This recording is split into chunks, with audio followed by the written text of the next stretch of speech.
Bueno, continuamos en ¿Quién tiene la razón? Hoy el presidente de la República también confirmó que nos encontramos en la fase 3 del coronavirus. ¿Pero qué implica estar en la fase 3? ¿Y qué implicaba estar en la fase 1, en la fase 2? Y sobre todo, ¿qué cuidados tenemos que tener nosotros como ciudadanos si nos encontramos en esta fase 3? Estamos ya en la línea con la exministra de Salud, vía Skype, entiendo, Patricia García. Ahí estamos justamente, exministra. Muy buenas noches. Muy buenas noches, Omar. Qué gusto escucharte. No, el gusto es mío.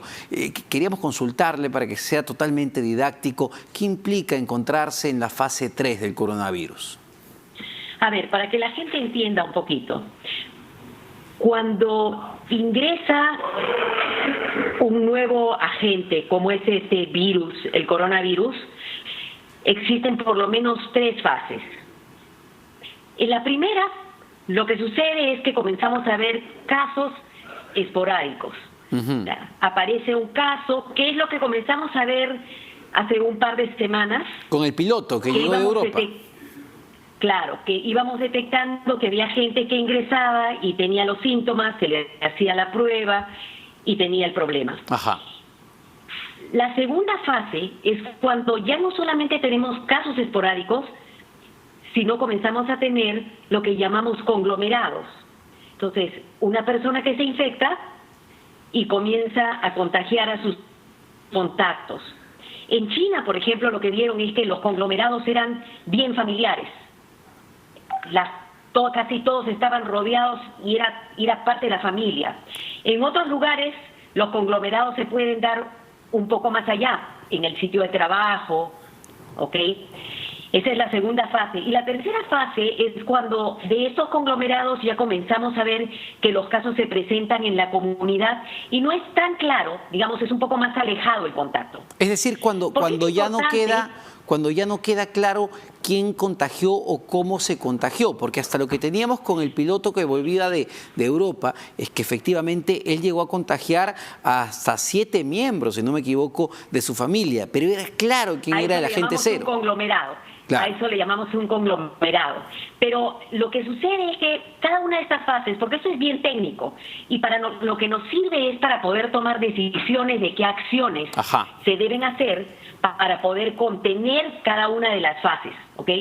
Entonces, en la primera fase, lo que se tiene que hacer es tratar de identificar esos casos y ponerlos en cuarentena. ¿Qué es lo que se comenzó a hacer? Claro. En la segunda fase, cuando comienzan a aparecer los conglomerados, entonces no solamente tienes que ver a los casos, tienes que comenzar a perseguir quiénes son los contactos y también ponerlos en cuarentena.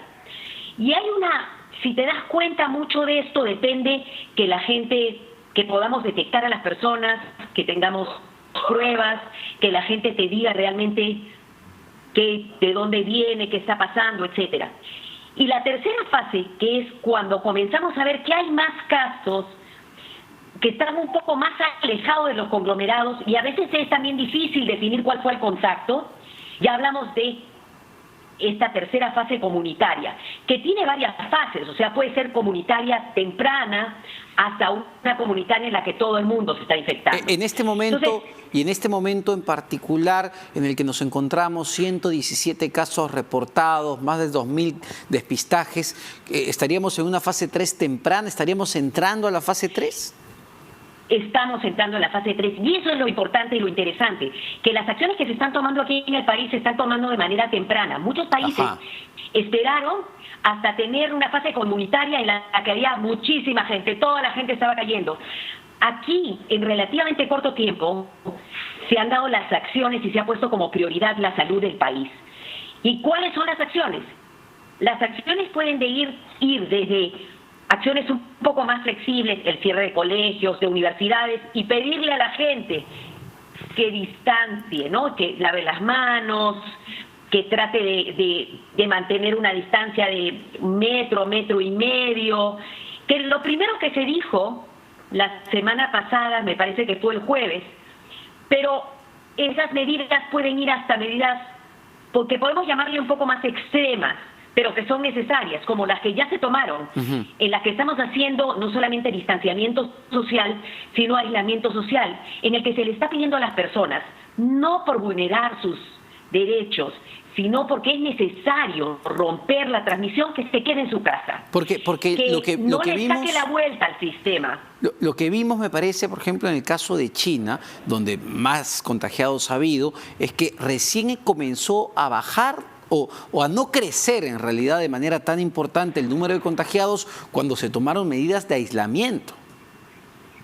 Así es, esto que estamos hablando de aislamiento social. Y alguien mucha gente dice que le tomó un poco de tiempo. Ellos son muy organizados, pero les tomó tiempo porque es una decisión difícil. Aquí en el país lo hemos tomado antes, pero lo más importante nuevamente es que este aislamiento nos debe ayudar a romper la transmisión y proteger a las personas más vulnerables, que es otro concepto que la gente tiene que tener claro para que no se cree pánico.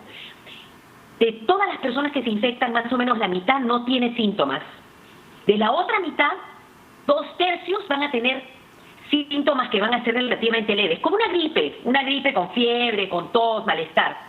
De lo que queda, algunos van a tener síntomas moderados, algunos requerirán ir al hospital porque tienen un poco falta de aire y de oxígeno, y un pequeño porcentaje va a necesitar ventiladores, y desafortunadamente algunos no van a poder sobrevivir. Y eso es lo que queremos evitar, que esos sean los menos.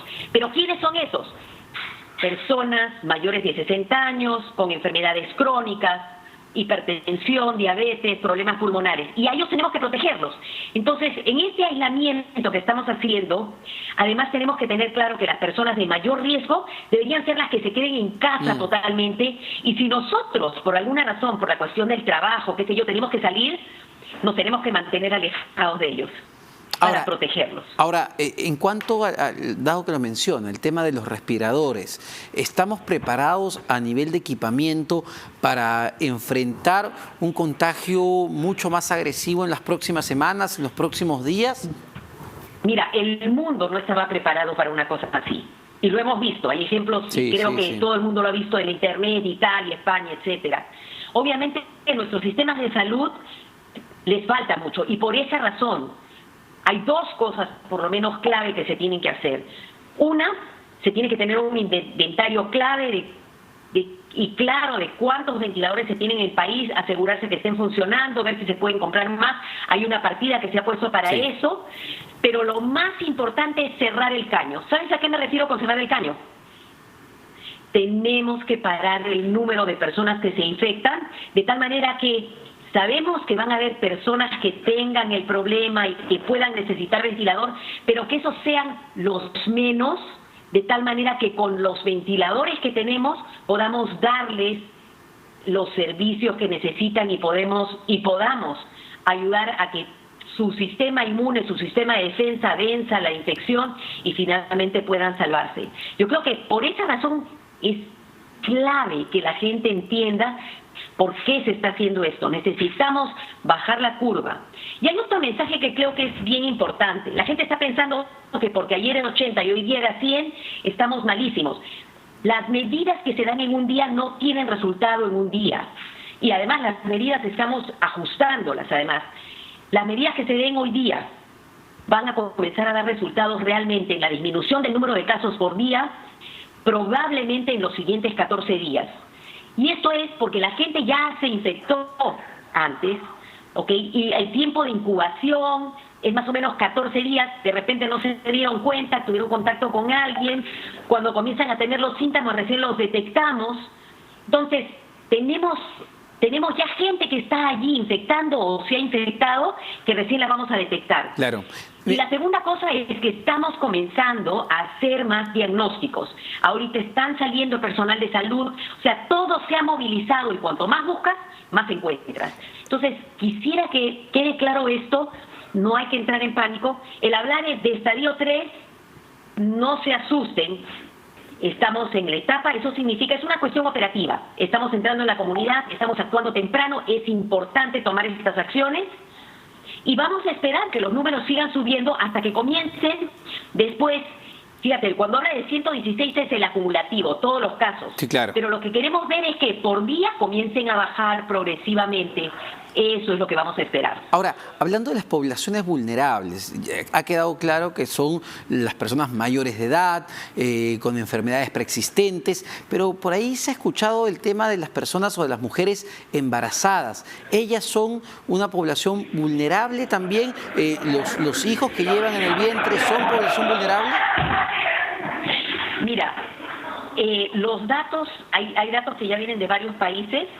Ya han encontrado que las mujeres gestantes, igual que cualquier persona de la población, se pueden infectar, pero felizmente no hacen infecciones más graves. Hay también, porque se ha descrito el caso de una mujer que se infecta, da a luz y encuentran que el bebé sale positivo. Sin embargo, se le ha ido siguiendo hasta la fecha, no ha habido ningún problema con él.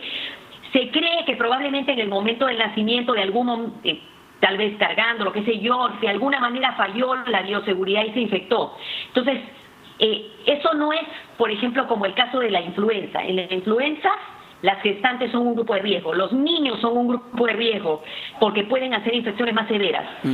Felizmente, con este virus, a pesar de que es pesado, se contagia muy rápido, ni gestantes ni niños aparentemente hacen infecciones severas, pero eso no significa que los vamos a dejar así, tenemos que protegerlos. Y en el caso de los niños sí sabemos que se infectan muy rápido, la mayoría van a ser cuadros asintomáticos o muy leves, pero son una fuente de infección y de transmisión muy rápida dentro de la familia. ¿Por qué? Porque, los niños están muy cerca, sí, claro, de los adultos, de los abuelos, y además se agarran por todos lados, y eso ya lo sabemos de otras infecciones virales. Por eso también hay que protegerlos, porque así rompemos transmisión. Y ahora, en el caso de los adultos mayores, ¿no? ¿Qué tipo de cuidados debemos tener con ellos en esta coyuntura en especial? Porque ellos sí son los más vulnerables. ¿Cómo protegerlos? Así es. Bueno, la primera cosa, lo que te estoy diciendo, los adultos mayores deberíamos tenerlos casi dentro de una botellita de vidrio, ¿ok? Ellos deberían ser totalmente aislados, o sea, no deberían estar saliendo. Por ahí vi unas fotos en las que en la cola en un supermercado estaba una persona con un adulto mayor y creo que un niño en la cola. Ahora, seguramente hay circunstancias en las que es difícil dejar al adulto mayor en la casa, por eso buscamos la solidaridad. Tal vez hablando con el vecino por teléfono, podrías ayudarme a hacer algunas compras, no puedo salir para dejarlo y me dejas la bolsa afuera, qué sé yo, hay formas de trabajar eso, pero los adultos mayores no deberían estar saliendo ni exponiéndose. Si en la familia hay un adulto mayor y dentro de la familia hay alguien que tiene que salir a trabajar, bueno, por favor, eviten durante estos 15 días el contacto cercano con ese adulto mayor. Recordemos que la forma de transmisión tiene que ver con dos cosas fundamentales, ¿ok? Las gotitas de saliva que salen cuando uno habla, cuando uno tose o cuando uno estornuda. Por eso, si uno tose o uno estornuda, debería taparse. Ahora, las gotitas de agua que salen cuando uno habla viajan hasta casi 1 metro. Entonces, si nosotros mantenemos una distancia, eso impide que yo pueda contagiarme. Y la otra, superficies en las que el virus se puede mantener por periodos largos, que las toco con las manos. El lavado de manos es importante, la limpieza de las superficies.